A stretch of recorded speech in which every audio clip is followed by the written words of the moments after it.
¿Qué es verdad? La verdad es... Es algo así como cuando... Yo no sé. Es una pregunta difícil. ¿Qué es la verdad? ¿Verdad? Es en realidad Difícil de definir porque Mucha gente diferente tiene Diferentes. creencias. El momento presente es verdad. ¿Qué es la verdad? La verdad le hará libre.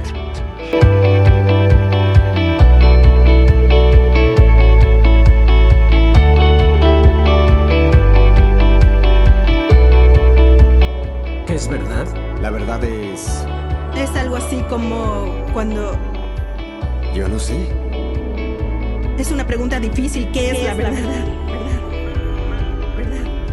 Es en realidad difícil de definir porque mucha gente diferente tiene Diferentes. creencias. El momento presente es verdad. ¿Qué es la verdad? La verdad le hará libre.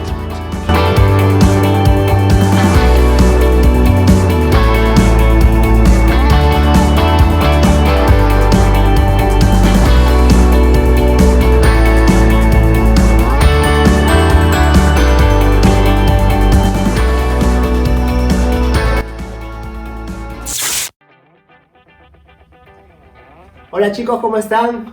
Una vez más juntos por este Facebook Live. Bueno, a mí me tocó compartir la semana pasada y bueno, espero que ese tema hasta el día de hoy hayan podido pensar y esas preguntas que tuvieron las hayan dejado. Y ahora, ¿qué toca? Toca un tiempo también especial en el cual vamos a tocar un tema importante, del cual sabemos que el cristianismo a lo largo de la historia ha tenido varios acontecimientos. Así que chicos, les animo a que puedas coger tus apuntes, tu cuaderno, porque este tema va a estar bien interesante. Así que le doy el pase a Milagros y a Leana para que puedan explicarte un poquito más de lo que es. Conmigo será hasta después de este mensaje. Chao. Hola chicos, sean bienvenidos una vez más a este tiempo de Campus Live. Hoy tenemos un tema increíble porque vamos a hablar de algunos mitos, algunas leyendas, derrumbando algunos estereotipos sobre el tema de los creyentes, el cristianismo y la dignidad humana. Sabemos que este tema será de mucha ayuda, así que queremos que por favor puedan estar atentos y escuchemos todo lo que viene a continuación. Leana, ¿qué te parece si empezamos?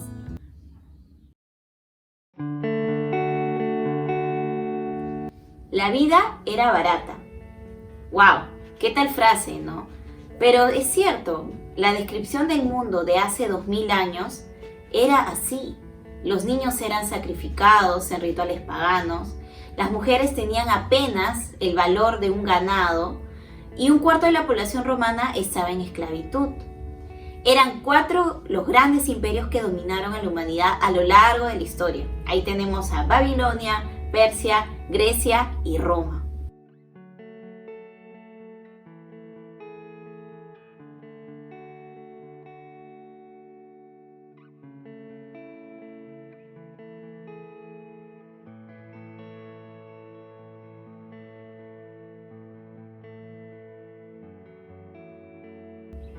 Tenían emperadores que actuaban como dioses, ¿no? A diestra y siniestra invadían brutalmente muchos pueblos y muchas personas eran abusadas, usando su fuerza para mantener al mundo bajo su poder. ¿Recuerdan esta escena sobre el gladiador? Vemos cómo se presenta la indiferencia ante la vida humana y cómo ésta se mostraba libremente ante las ovaciones o abucheos de la multitud. En este concepto nace Jesús, en una cultura donde sobrevivían solamente los más fuertes. Jesús llamaría a sus seguidores a que pusieran la otra mejilla, a que amaran a sus enemigos. La afirmación de Jesús, porque de tal manera amó Dios al mundo, era una idea totalmente nueva en esa época. El concepto de que Dios amara a su creación y se preocupara por ella era una idea totalmente revolucionaria.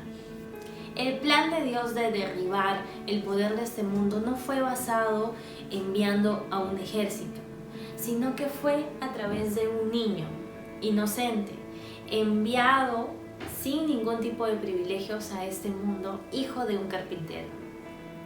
Y el Verbo se hizo hombre y habitó entre nosotros. Y hemos contemplado su gloria, la gloria que corresponde al unigénito Padre lleno de gracia y de verdad.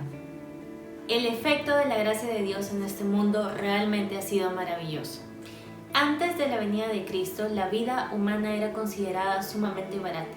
Incluso ahora, en las ciudades en donde el Evangelio no ha penetrado, aún la vida se sigue considerando de esta manera.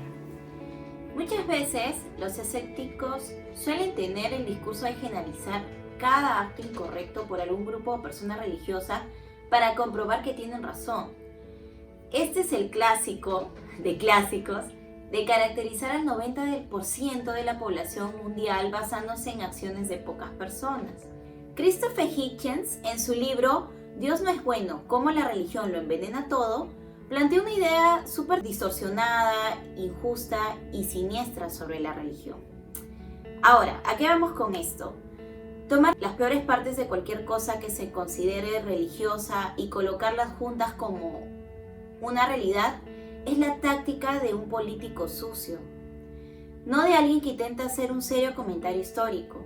Es decir, que si uno quiere abordar de alguna manera el análisis total de una determinada situación, necesitas ver todos los ángulos. Es como siempre dicen, ¿no? Ver ambas partes. Larry Taunton, en el libro El efecto de la gracia, explica: aprecien más lo que el cristianismo ha dado, está dando y puede continuar dándonos en tanto sigamos extrayendo su vasta riqueza. A través de la transformación interna de una persona, como consecuencia, se evidencia a través de una transformación externa para la sociedad. La vida es demostrablemente mejor donde florece un cristianismo auténtico. Todos los cristianos son hipócritas. Quizá esta frase la hemos escuchado más de una vez o incluso la hemos dicho en algún momento. Pero realmente, ¿a cuántos hipócritas conocemos de verdad? El hacer esta afirmación significa que estamos juzgando nada más las acciones de un cierto grupo de personas que actúa de esta manera. Y estamos marginando a más de 2 millones de personas en este mundo que afirman ser cristianos. William Wilberforce demostró que la esencia del cristianismo había sido reemplazada por solamente moralismo y las acciones que nosotros hacemos y una obligación religiosa. Y esto es lo que Cristo encontró cuando estuvo aquí en la tierra. En realidad, la religión dominante no había entendido lo que significaba realmente la misericordia de Dios y el por qué Él había establecido leyes para nosotros. Jesús vino a enderezar las cosas al demostrar el poder de la misericordia de Dios. Es cierto, Leana. Muchos críticos de la religión no siempre se equivocan al señalar las fallas y deficiencias del cristianismo. Sin embargo, muchas veces no es toda la historia. Hay millones de verdaderos creyentes que están sirviendo fielmente a Dios, así como sirviendo a su prójimo a través de actos de bondad, integridad y servicio. Muchos acusan al Dios de la Biblia, del Antiguo Testamento, con esta visión despiadada, dura, y se basa muchas veces en actos como el diluvio, por ejemplo, del arca de Noé, y la destrucción de los cananeos por parte de los hebreos para entrar a la tierra prometida, o las duras sanciones como la lapidación por quebrantar la ley de Dios, y diferentes ejemplos, ¿no?, que se presentan. La crítica, básicamente, es que Dios no puede ser amoroso por llevar a cabo tales juicios. Ahora, vamos a ponernos a pensar un poquito. Si Dios no juzgara el mal, entonces, ¿Él no sería amoroso? Veamos un versículo en Salmos 89:14, que dice: justicia y juicio son el cimiento de su trono, misericordia y verdad van delante de tu rostro. Un ejemplo clásico, ¿no? Cuando vemos a veces en las noticias y vemos diversas cosas que pasan, que cometieron abusos sobre una persona, ¿qué es lo que exige la familia o los amigos? Lo primero que exigimos es justicia. Cuando se comete un crimen de cualquier tipo, lo que deseamos es que se aplique la justicia sobre esa persona.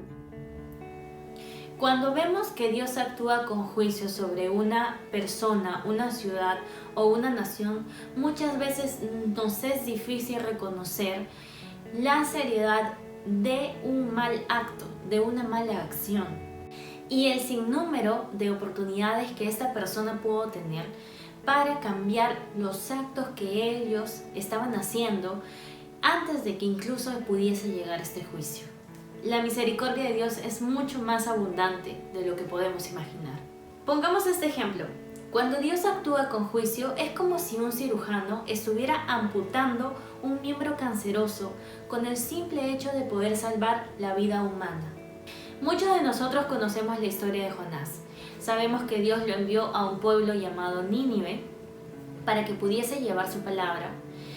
Sabemos que Jonás se rehusó en un principio y en muchas partes de la historia a ir a este pueblo y compartir la palabra de Dios. Y fue en contra de Dios, yéndose a un lado totalmente diferente y en el camino, como consecuencia, siendo comido por un gran pez.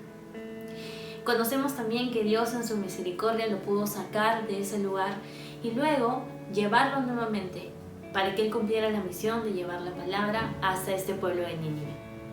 Y conocemos finalmente que Nínive pudo ser salvo.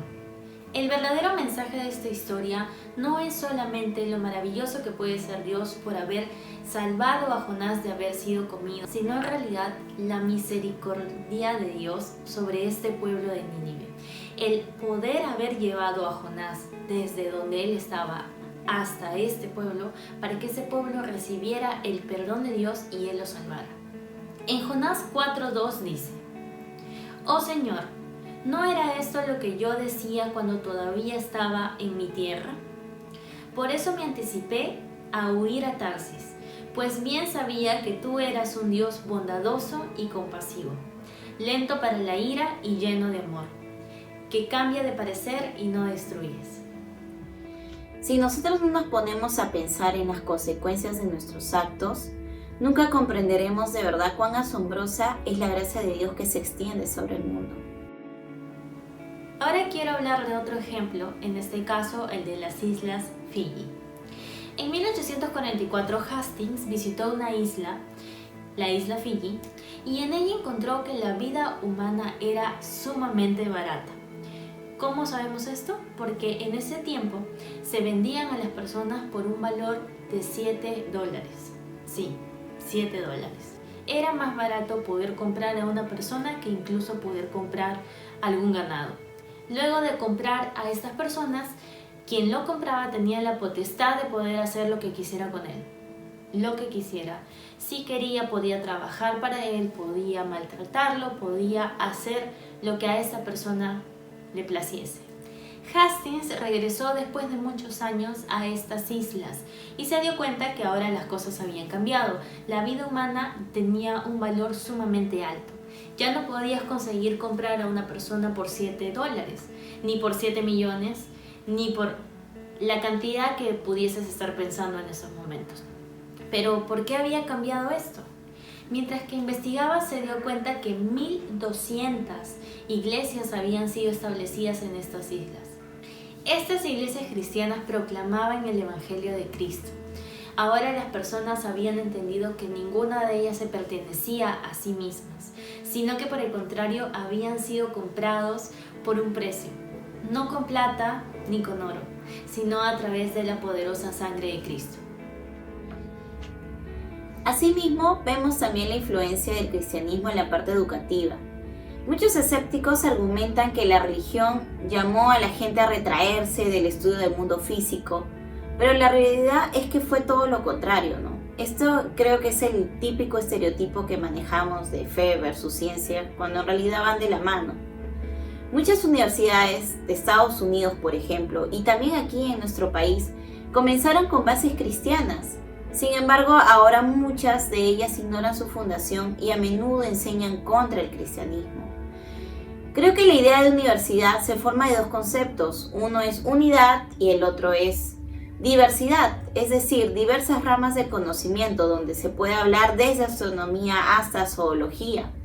¿Cuál fue el factor unificador que conectó todas estas áreas de estudio? Obviamente, un creador inteligente. También vemos la influencia del cristianismo en el tema de la caridad o el ayudar unos a otros. Jesús enseñó en Hechos 20:35, más bienaventurado es dar que recibir. Este espíritu de generosidad que mostró Dios era la fuente suprema de riqueza y que cuando la gente daba en su nombre, ellos lo estaban honrando a Él. Y vemos cómo es que actualmente todas estas cosas han cambiado, se han distorsionado. Muchas cosas que antes se consideraban normales ahora ya no lo son. Y más bien cuando uno empieza a ser amable es súper raro, nos llama la atención. Pero esto se da porque el hombre está alejado de Dios. El hombre sin Dios no puede entregarle nada bueno ni a Dios ni al mundo. Sobre cuidar a los enfermos, Jesús ordenó una mayor preocupación por los más bajos y los más vulnerables de esa sociedad. Nos basta solamente leer Lucas 14:13.